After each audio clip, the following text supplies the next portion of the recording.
नमस्ते, welcome to विदाता। నేను ప్రతిభ। अब की बार 400 पार फिर एक बार మోదీ సర్కార్ ఈ నినాదాలతో బీజేపీ 400 ఎంపీ సీట్లు లక్ష్యంగా పెట్టుకుంది।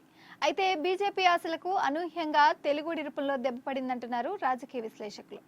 కమలనాథులు కలవరమే దీనికి నిదర్శనమని చెప్తున్నారు। బీజేపీ అడుగుతున్న 400 సీట్ల నినాదం వెనుక ఆర్ఎస్ఎస్ ఆలోచన అయిన రిజర్వేషన్ల రద్దు, రాజ్యాంగాన్ని మార్చే కుట్ర దాగి ఉన్నాయని రేవంత్ రెడ్డి బాంబు పేల్చినంత పని చేశారు। దానికి తోడు అమిత్ షా రిజర్వేషన్ల రద్దుపై చేసిన వ్యాఖ్యలు నకిలీదిగా చెబుతున్న ఫేక్ వీడియో ఒకటి బయటకు వచ్చింది। సార్వత్రిక ఎన్నికల పర్వంలో దావాగ్నిలా దేశమంతా పాకింది। కమలనాథులను ఆత్మరక్షణలో పడేసే స్థాయికి తీసుకెళ్లింది। రేవంత్ ప్రచారం దాటికి అధికార బీజేపీ రాముడి హవా కూడా తెరమరుగైందంటే అతిశక్తి కాదంటున్నారు విశ్లేషకులు। విపక్షాలు ఇండియా కూటమిగా ఏర్పడినా మొదట్లో అది బీజేపీకి గట్టి పోటీనైనా ఇస్తుందా లేదా అనే సందేహాలు చాలా మందిలో ఉండేవి। కానీ ఇప్పుడు ఏకంగా హంగ్ వాతావరణం సృష్టించి గద్దెనెక్కే అవకాశాలకు దగ్గరైందంటే అది రేవంత్ రెడ్డి ఆరంభించిన 400 సీట్లు బీజేపీకి ఎందుకన్నా ప్రచారాస్త్రం పుణ్యమేనంటున్నారు విశ్లేషకులు। 400 సీట్ల రహస్యం విప్పి చెప్పిన రేవంత్ ఎన్డీఏ దూకుడు మీద సాగుతున్న ఎన్డీఏ కూటమికి దీటుగా దేశవ్యాప్తంగా ప్రజలను ఆకట్టుకునే ఒక గట్టి నినాదం కరువైపోయిందనుకున్న పరిస్థితిలో రేవంత్ మాట తూటాలా పేలింది। సొంత మేనిఫెస్టోలే ఆపనాస్తాలుగా భావిస్తున్న కాంగ్రెస్, ఇండియా కూటమి పార్టీలకు బాహుబలి నినాదాన్ని అందించారు రేవంత్ రెడ్డి।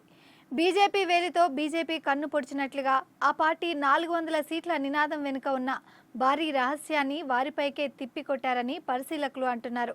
దేశవ్యాప్తంగా ఎస్సీ, ఎస్టీ, బీసీ రిజర్వేషన్ల రద్దు, రాజ్యాంగం మార్పు అంశాలపై మైనార్టీలలో ఆలోచన రేకెత్తించడంలో రేవంత్ రెడ్డి ప్రచార వ్యూహం కాంగ్రెస్ కు బ్రహ్మాస్త్రంగా మారిందని చెబుతున్నారు।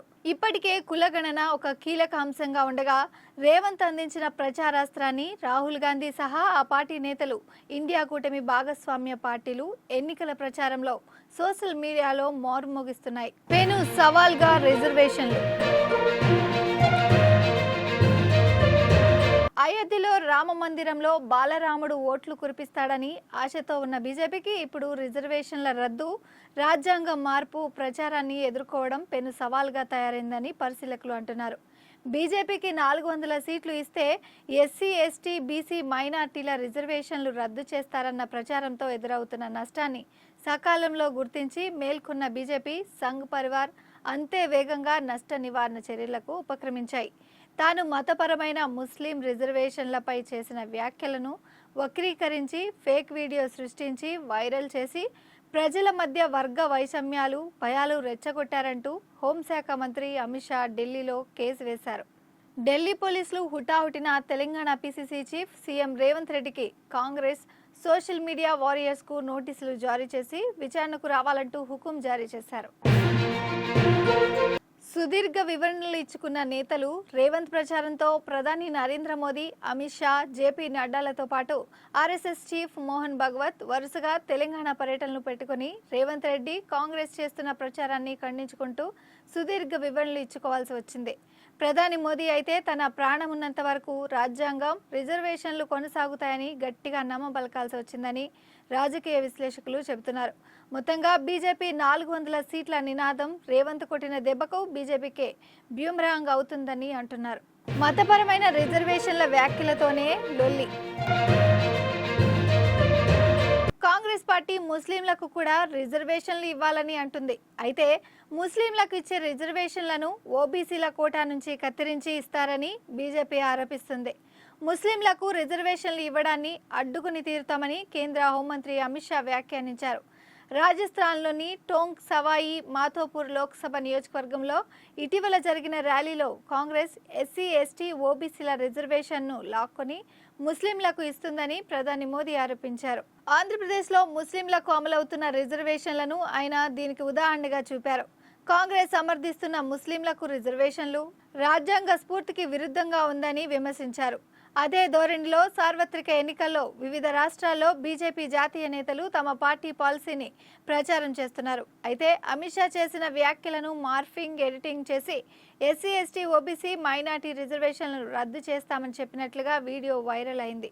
ఈ తరహా దుశ్చర్యకు ఎవరు పాల్పడ్డారన్నది పక్కన పెడితే ఈ ప్రచారం మాత్రం పార్లమెంట్ ఎన్నికల్లో బీజేపీ 400 సీట్ల లక్ష్యానికి గండి కొట్టడంతో పాటు సంపూర్ణ మెజారిటీ సాధనకు బ్రేక్లేసేదిగా తయారైందని విశ్లేషకులు చెబుతున్నారు.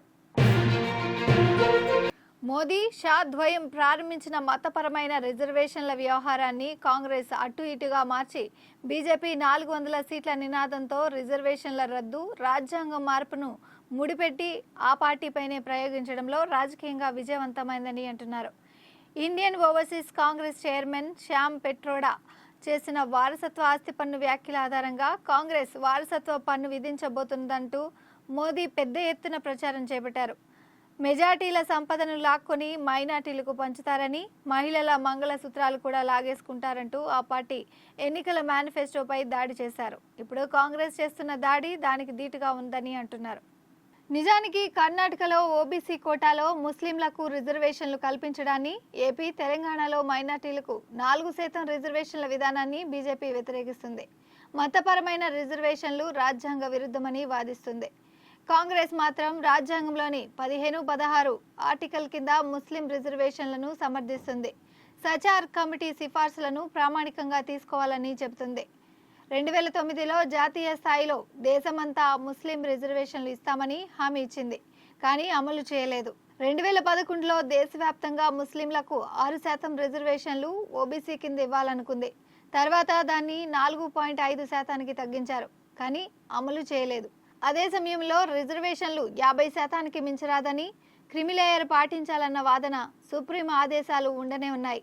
ఇప్పటికే ఓబీసీ కోటా వివిధ రాష్ట్రాల్లో వేర్వేరుగా ఉంది. కర్ణాటకలో ముస్లింలు ఓబీసీ కోటాలో 4% ఉపకోటాను కలిగి ఉన్నారు. దీనిని బసవరాజ్ బొమ్మాయి ప్రభుత్వం 2023లో ఒక్కొలిగలు, లింగాయత్ల మధ్య పునః పంపిణీ చేసింది. కానీ సుప్రీంకోర్టు దీనిపై స్టే విధించింది. కేరళలో ఓబీసీ కోటాలో 8% ముస్లిం కోటా ఉంది. తమిళనాడు, బీహార్లలో సైతం ముస్లిం రిజర్వేషన్లు కొనసాగుతున్నాయి.